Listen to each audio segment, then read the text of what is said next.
6 காடை வாங்கியிருக்கிறோம். அப்படியே முழு காடை வந்து அப்படியே கிரில் சிக்கன் பண்ண போகிறோம். அதுக்கு தான் இன்றைக்கி ரெடி பண்ணி போகிறோம். சரி, சிம்பிள் மெத்தட். இதில் வந்து பார்த்திங்கன்னா காடை வந்து என்னென்னா, இது மாதிரி கடையில் வந்து காடையை வந்து சுத்தம் பண்ணி வாங்கிட்டு இதில் வந்து வேறு எதுவுமே போட போகிறதில்ல. ஜாஸ்தி பார்த்திங்கன்னா மிளகாத்தூள் உப்பு போட்டு ஒரு பிசைஞ்சிட்டு பாயில் பண்ணுவீங்க.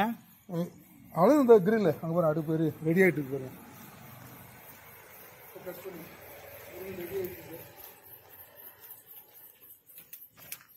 இந்த கிரில்ல தான் இப்போ பாருங்கள் அடுப்பு பற்ற வச்சுட்டு இருக்கிறோம்.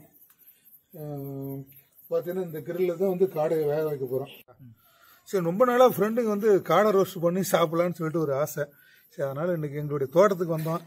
சரி, பாருங்க மிளகாத்தூள் கொஞ்சம் போட்டு போதுமா லைட்டாக, அவ்வளோதான். கொஞ்சம் உப்பு, வெறும் மிளகாத்தூள் உப்பு இதையே போட்டு நம்ம இந்த காடை ரோஸ்ட் பண்ண போகிறோம். கிரில் சிக்கனு தண்ணி விட்டு கொஞ்சம் தண்ணி இல்லாட்டி எலுமிச்சம்பழம் கட் பண்ணி போட்டுக்கலாமா?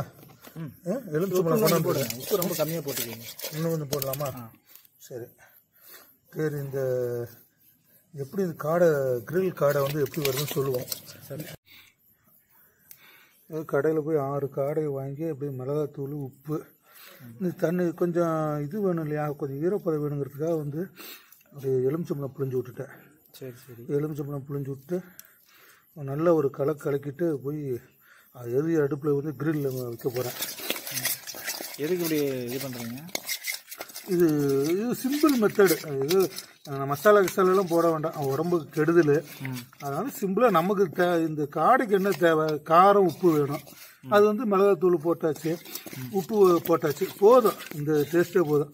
சரி, போய் கொஞ்ச நேரம் அடுப்பு கிரில்ல போய் வச்சு 20 நிமிஷம் வணக்கதா. எலுமிச்சம்பழம் போட்டுருக்கோம். எலுமிச்சம்பழம் கொஞ்சம் போட்டுங்களேன், கம்மியாக போட்டிங்களோ? உப்பு வேணும், இன்னும் கொஞ்சம் போட்டுக்கோங்க. போட்டு சரி, நல்லா கலக்கிட்டு நம்ம போய் கிரில் அடுப்பில் போய் வச்சு நல்லா விறகு மூட்டி ஒரு 20 ஏன்னா காடை வந்து ரொம்ப லைட்டான இது தான், ரொம்ப ஹார்டு கிடையாது. அதனால் நம்ம கொஞ்ச நாள் ஒரு 20 நிமிஷம் அப்படியே விறகு அடுப்பில் அப்படியே மேலே அந்த கிரில்ல வச்சோம்னா வெந்துடும். சரி, நம்ம போய் செஞ்சு அப்படியே சாப்பிடுவோம். சரி, ஓரளவுக்கு நல்லா மிக்ஸ் பண்ணிட்டேன். மிளகாத்தூள் உப்பு கொஞ்சம் எலுமிச்சம்பழம் சாறு. சரியா? சரி, இப்போ நம்ம அடுப்புக்கு போயிட்டு போய் நம்ம கிரில் அடுப்பில் போய் இந்த காடையை வைக்கிறோம். Okay sir. ஃபயர் ஆயிடுச்சு. நீங்கள் என்ன இந்த அடுப்பு இந்த மாதிரி கிரில் சிக்கனுக்கே செஞ்சீங்களா?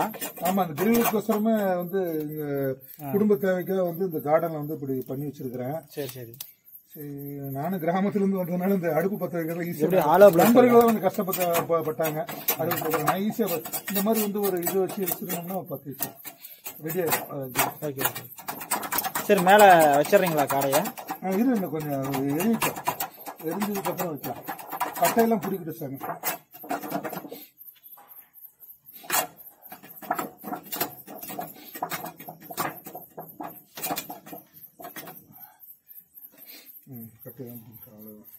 காடை வச்சிருவோம். எத்தனை 6 காடையா? எத்தனை ஒரு மனுஷன் வந்து 2 காடை சாப்பிடலாம் சாமி. அதனால காடை பொறுத்த வரைக்கும் எத்தனை நாளும் சாப்பிடலாம். ஏன்னா வந்து ரொம்ப எப்படி சொல்றது, ரொம்ப ஹார்ட் ஃபுட்டு கிடையாது. இது ஹார்டு ஃபுட்டு கிடையாதுங்கிறீங்க? ஆமாம், இது சீக்கிரம் வந்துடும். இப்போ இந்த எரியிற அழகு காடை வச்சது பார்த்தீங்கன்னா சூப்பராக இருக்குது. ஓகே, ஒரு வழியாக வந்து பார்த்து அடுப்பு பற்ற வச்சுக்கிட்டோம். காடையெல்லாம் வச்சாச்சு. சரி, வந்து அம்மாவும் தான். சரி, ஒரு 10 நிமிஷம் அப்படியே வேகட்டும், அப்புறம் திருப்பி போட்டுக்கலாம்.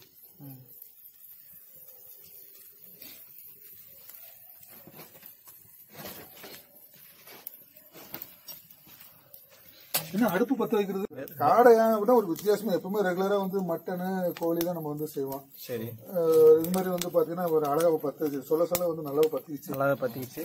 ஒரு காடை வித்தியாசமா இருக்கும், குழந்தைங்க விரும்பி சாப்பிடுவாங்க. என்னன்னா அந்த காடையை செய்யறப்ப வந்து பாத்தீங்கன்னா எலும்புலாம் வந்து ஈஸியா மென்னு சாப்பிடலாம். Okay okay. காடைக்கு ஆமா, கோழி கூட கொஞ்சம் எலும்பு கடிக்க மாட்டாங்க. இதுல வந்து பாத்தீங்கன்னா எலும்பு வந்து கடிச்சு அப்படியே பரட்டி விட வேண்டியது இல்லைங்களா? திருப்பலாம், கொஞ்ச நேரம் வேகட்டா திருப்பி விட்டுலாம். இப்பதானே நல்லா அப்படியா? இப்பதான் எரிய ஆரம்பிச்சிருக்கு. ஒரு 10 நிமிஷம் அடியில இருக்கு, அப்புறம் திருப்பி விட்டுறலாம். திருப்பி விட்டுட்டு ஒரு 4 டைம் இந்த மாதிரி திருப்பி போட்டு வச்சு ஒரு 20 நிமிஷம் போதும். ஏன்னா வந்து பெருசா எலும்புல அந்த அளவுக்கு இது கிடையாது. சரி சரி சரி. நீ அடுப்பை பத்தி கவலைப்பட வேண்டாம், நல்லா எரிய ஆரம்பிச்சிருச்சு. Okay okay. அதனால காடை வந்து நல்லா வரும், டேஸ்டா வரும். காடையில ஏதாவது என்ன சத்துக்கள் இருக்குன்னு தெரியுமா உங்களுக்கு? காடையில ஒவ்வொரு உயிரினங்களிலும் ஒவ்வொரு இதுலயும் வந்து சத்து இருக்குதான் செய்யுது. சரிங்க. அதனால எல்லாத்தையுமே சாப்பிடணும். கண்டதை சாப்பிட்டா குண்டனம் ஆவான்னு சொல்லிட்டு ஒரு பழமொழி இருக்குது. ஆமா, குண்டனம் சாப்பிட்டா கண்டதை சாப்பிட்டா சீக்கிரம் மனுஷன்.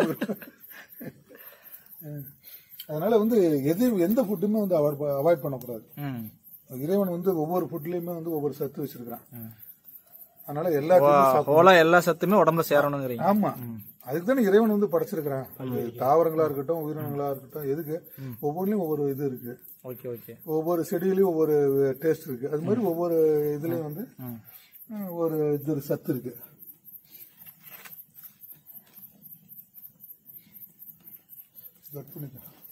இந்த அடுப்பும் இந்த மேல இருக்கிற காடையும் பார்த்தாவே அழகா இருக்கு, சூப்பரா இருக்கு பாரு.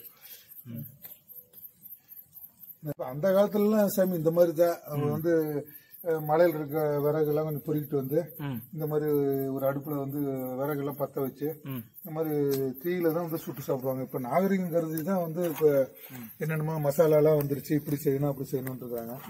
அந்த காலத்துல எல்லாம் எந்த கண்டுபிடிப்பு இவ்வளவுதான். ஒரு நெருப்புல எந்த மசாலா தடவாம அப்படியே வேக வச்சு சாப்பிட்டாவே போதும். அதுலயே ஆயில் அதுலயே வந்துடும், அதே டேஸ்டா இருக்கும். உப்பு மிளகாத்தூள் கூட போட வேண்டியதில்ல. இந்த அப்படியே வேக வச்சு சாப்பிட்டாவே டேஸ்டா இருக்கும். இப்ப நம்ம வந்து என்னன்னா வாய்க்கு கொஞ்சம் நம்ம எப்படி சொல்றது, வாழ்ந்து பழகிட்டோம். கொஞ்சம் காரம் வேணும், உப்பு வேணுங்கிறதுனால கொஞ்சம் போட்டுருக்கோம்.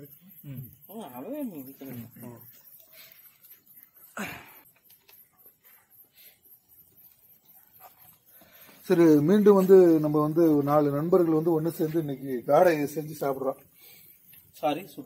சுட்டு சாப்பிடுறோம். இதுக்கு பேர் என்ன சொல்ல, கிரில் காடைன்னு சொல்லிடலாமா? கிரில் தான், கிரில் அடுப்புல வைக்கிறதுனால கிரில். பாருங்க ஓரளவுக்கு வந்து வெந்துருக்கு பாருங்க, அப்படியே தெரியுது பாருங்க. கொஞ்சம் இன்னும் ஒரு 1/4 மணி நேரத்துல ரெடி ஆயிடுது. அதிக டைம் பிடிக்காது காடை வந்து. காடை சின்னதா இருக்கு. சின்னதா இருக்கு, காடை சின்னதா இருக்கும். இல்ல இது நமக்கு வந்து ஒரு வித்தியாசமான இது மாதிரி நமக்கு ஒரு இட வசதி இருந்ததுன்னா, தோட்டம் இருந்ததுன்னா இந்த மாதிரி ஒரு அடுப்பு இந்த மாதிரி செய்யணும்னு அவசியம் இல்லை.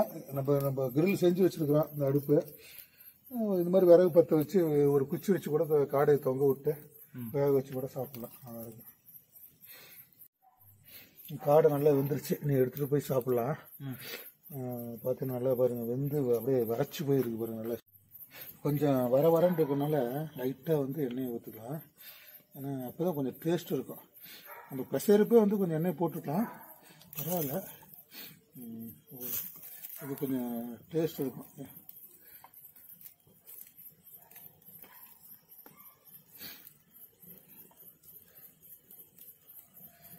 ஓகே, சரி கொஞ்சம் திருப்பி விட்டுக்கோமா. பாரு இப்போ பாருங்க நல்லா வந்துருக்கு பாருங்க. லேசாக எண்ணெய் ஊற்றணுன்னா பொரிஞ்சு, எப்படி சொல்றது, இந்த இப்போ அப்பளம் பொரியிற மாதிரி பொரிஞ்சிச்சு பாருங்க. இப்போ இந்த இடம்லாம் கொஞ்சம் வரன்னு இருக்குது.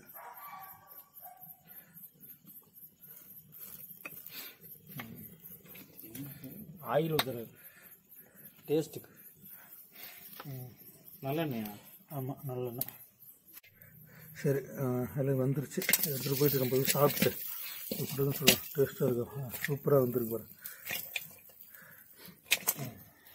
சரி, நம்ம போயிட்டு உள்ளே போயிட்டு ரூமில் போய் சாப்பிடலாமா? சாப்பிட்டு எப்படி இருக்குன்னு, டேஸ்ட் எப்படி இருக்குன்னு சொல்லிட்டு காடை நல்லா வந்து சாப்பிட்டு பார்க்கலாம். சூப்பராக இருக்குங்க.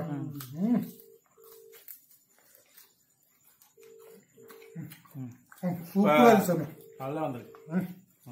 கடைசியில் துளி எண்ணெய் விட்டோம் பாரு, அதான் இதுக்கு இது வர இருக்குன்னு சொல்லிட்டு லேசா எண்ணெய் விட்டோம். சூப்பரா இருக்கு. ஒண்ணு இல்ல, ஒரு மிளகாத்தூள், உப்பு, அவ்வளவுதான். என்ன நம்ம முன்னாடியே வந்து கொஞ்சம் எண்ணெய் விட்டு கூட சுட்டுக்கலாம். சரி, வர இருக்குன்னு சொல்லிட்டு தான் கொஞ்சம் எண்ணெய் விட்டா. நல்லா அழகா சூப்பரா இருக்கு, குழந்தைங்க விரும்பி சாப்பிடுவாங்க.